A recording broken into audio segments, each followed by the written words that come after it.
There have been protests in the U.S. city of Minneapolis after a young black man was shot dead by police. Minneapolis is where the trial of the officer accused of killing George Floyd is taking place.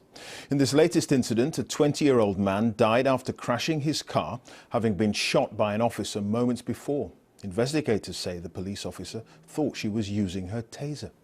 Our correspondent, Barbara Plett-Usher, is live in Minneapolis for us tonight. Barbara. Clive, city officials are saying that this shooting, which may have been a tragic mistake, could not have happened at a worse time given the tensions over the George Floyd case. Police here have been reinforcing their station all day after the protests that took place last night. And the mayor of Minneapolis has called a state of emergency and issued an order for a curfew later tonight. The president, Joe Biden, has spoken. He says he knows that the pain, the anger, the trauma, they're real, but that does not justify looting and violence. So this is an evolving situation, but here is the latest.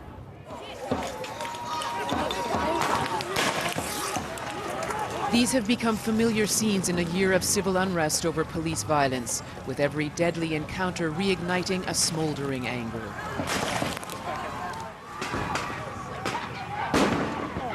There's a standoff between police and protesters here.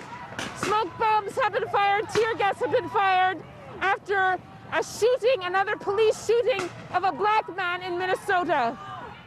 That man was Daunte Wright, 20 years old, of mixed race. With the city already on edge over the trial of the George Floyd killing, police moved quickly to release footage from the camera worn by the officer involved in the shooting. It shows that Mr. Wright was pulled over for a minor offense. That escalated when police decided to arrest him on a previous warrant. He tried to run. But then, a fatal mistake, the police chief said. The officer, while struggling with Mr. Wright, shouts, "Taser, taser." During this encounter, however, the officer drew their handgun instead of their taser. Oh, wow. It is my belief that the officer had the intention to deploy their taser, but instead shot Mr. Wright with a single bullet. This appears to me, from what I viewed and the officer's reaction and distress immediately after, that this was an accidental discharge. In the moments before this tragedy, Mr. Wright's mother had been on the phone with him. A minute later I called and his girlfriend answered, which was the passenger in the car, and said that he'd been shot. And she put it on the driver's side and my son was laying there lifeless. And then I said, "Where are you?" And she said, "I don't know." During the unrest that followed, some shops were looted, a reminder of the property damage after George Floyd's death last year.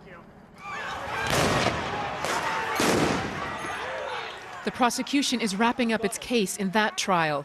There's concern about what sort of fallout the verdict might trigger, and questions about whether it will impact the way police operate in America. Barbara Plett-Usher, BBC News, Minneapolis.